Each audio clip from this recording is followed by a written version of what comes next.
शान्ताकारं भुजगशयनं पद्मनाभं श्रीशं विश्वाधारणं गगनसदृशं मेघवर्णं शुभांगं लक्ष्मीकान्तं कमलनयनं योगविद्यानगम्भिः वन्दे विष्णुवैव्रहर्णं सर्वलोकैकनाथं पापोऽहं पापकरणाहं पापास्तं पापशम्भवे त्रायमां पार्वतीनाथे सर्वपापहरो भवः कृष्णाय वासुदेवाय हरे परमात्मने प्रणतक्लेशनाशाय गोविंदाय नमो नमः। बुलबांके बिहारी लाल की जय। आइए भगवान श्री कृष्ण की बाल लीला का वर्णन करते हैं और उनको सुनते हैं।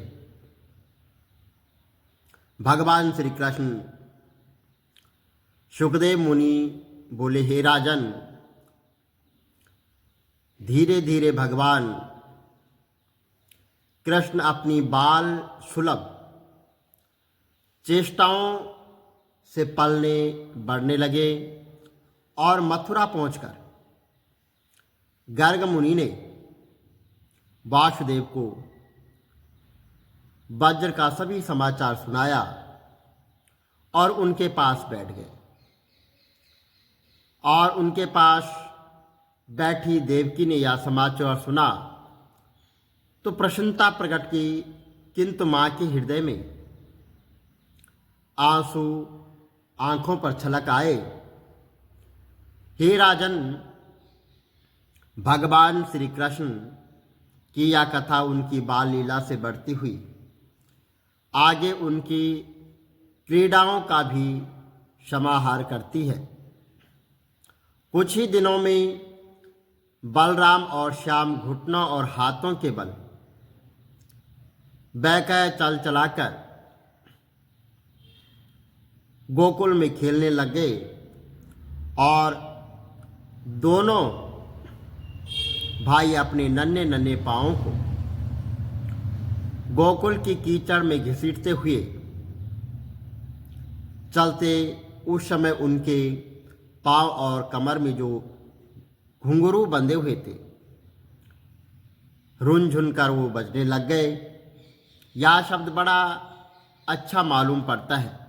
वे दोनों उस ध्वनि को सुनकर भगवान खिल उठते हैं। कभी वे रास्ते पर चलते किसी अज्ञान व्यक्ति के पीछे हो लेते हैं तो माताएं ये सब जो है देखकर बड़े शने में भर जाती है और उनके स्तनों में दूध की धारा बहने लगती है। जब उनके नन्हे नन्हे से शिशु अपने शरीर पर कीचड़ का अंग रंग लगाकर लौटते हैं तब भगवान की उस सुंदरता और भी बढ़ जाती है। माताएं उन्हें आते ही दोनों हाथों से गोद में लेकर हृदय में लगाती है और बीच बीच में मुस्कुराकर अपनी जब वे माताओं को देखने लगते हैं तब वे मंद मंद मुस्कान, छोटी छोटी दंतुलियां और भोला भोला मुंह दिखाकर आनंद के समुद्र में डूबने उतरने लगती है। जब राम और बलराम कुछ और बड़े हुए तब वज्र के घर के बाहर ऐसी ऐसी बाल लीलाएं करने लगे, गोपियां देखते ही रह जाती हैं। और जब वे किसी बैठे हुए बछड़े की पूंछ पकड़ लेते हैं और बछड़े से डरकर इधर उधर भागते हैं तब वे दोनों भी जोर से पूंछ पकड़ लेते हैं और बछड़े उन्हें घसीटते हुए दौड़ने लगते हैं।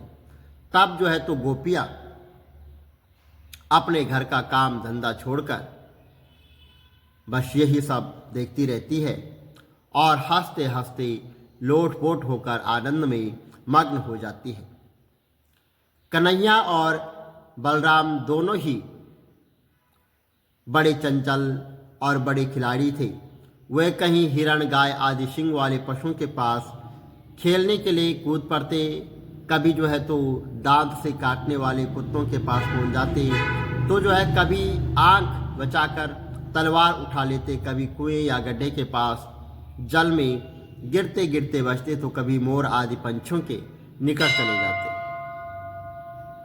और कभी कांटों की ओर बढ़ जाते। तो माताएं उन्हें बहुत वर जाती परंतु उनकी एक न चलती। ऐसी स्थिति में वे घर का काम धंधा भी नहीं संभाल पाती और उन बच्चों को भय की वस्तुओं से बचाने की चिंता से चंचल रहता था। सुखदेव मुनि बोले कि परीक्षित, कुछ ही दिनों में माँ यशोदा और रोहिणी के लाडले लाल घुटनों का सहारा लिए अन्याय से खड़े होकर चलने फिरने लग गए। अब वे बलराम अपनी ही उम्र के ग्वाल वालों को अपने साथ लेकर खेलने के लिए ननिहाल करते हुए तरह तरह के खेल खेलते और उनके बचपन की चंचलताएं बड़ी ही अनोखी होती थी। गोपियों को तो वे बड़ी ही सुंदर और मधुर लगती थी। एक दिन सब इकट्ठी होकर नंद बाबा के घर आई और माता यशोदा को सुना कर कन्हैया के वो जो भी करतूते थे वो कहने लगे। वो कहते हैं कि अरे यशोदा, तेरा ये कन्हैया तो बड़ा नटखट हो गया है। गाय दुहने का समय न होने पर भी वे बछड़ों को खोल देता है और डांटती है तो ठाठा कर वो हंसने लगते हैं। अगर हम इसको डांटें तो ये हंसने लगता है।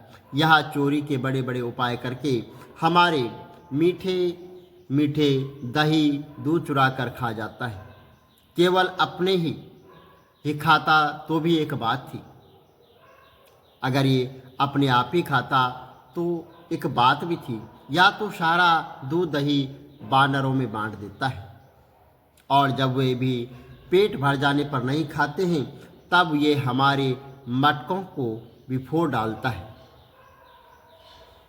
और यदि घर में ऐसी कोई वस्तु नहीं मिलती तो तो यहाँ घर और घरवाहों पर बहुत खींचता है और हमारे बच्चों को रुलाकर भाग जाता है। जब हम दूध दही को छींकों पर रख देते हैं और इसके छोटे छोटे हाथों तक वह नहीं पहुंच पाते तब वह बड़े बड़े उपाय रचता है, बड़े बड़े नटखट काम करता है। कभी 2-4 पेड़ों को एक के ऊपर रख देता है और कहीं उखल पर चढ़ जाता है तो कहीं उखल पर पीढ़ी रख देता है। तो कभी कभी तो अपने किसी साथी के कंधे पर कीचड़ डाल देता है और कभी तो उनके कंधों पर चढ़ जाता है। और इतने पर भी जब काम नहीं चलता है तब नीचे से उन बर्तनों में वो छेद कर देता है। इससे इस बात की पक्की पहचान रहती है कि किस छींके पर किस बर्तन में क्या रखा है और ऐसे ढंग से छेदन करना जानता है कि किसी को पता तक न लगे कि यह कैसे हुआ है।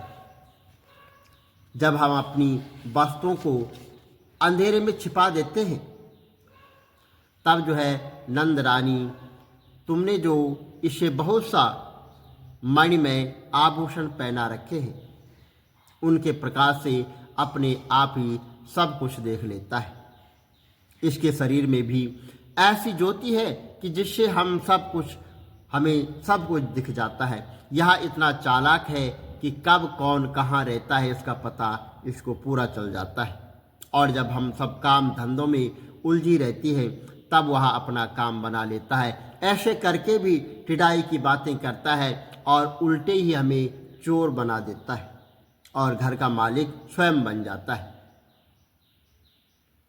इतना भी नहीं, या हमारे लिपे लुत्ते स्वच्छ घरों में मूत्र आदि भी कर देते हैं। इस प्रकार गोपियाँ कहती जाती है और भगवान श्री कृष्ण भी चकित्र नेत्रों से युक्त मुखमंडल को देख जाती है और उनकी यह दशा देकर नंद रानी माता यशोदा जी के हृदय में स्नेह और आनंद की बाढ़ आ जाती है। वह इस प्रकार हंसने लगती है कि अपने लाडले कन्हैया को इस बात का उल्हन भी न दे पाती और डांटने की बात तक नहीं सोच पाती है। ऐसे भगवान श्री कृष्ण की लीलाएं हैं। भगवान श्री कृष्ण की लीलाएं वही समझ पाते हैं, अन्यथा कोई उनकी लीला को नहीं समझ पाता है। भगवान श्री कृष्ण बांके बिहारी लाल आपकी सदा ही जय हो। बोलो बांके बिहारी लाल की जय।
62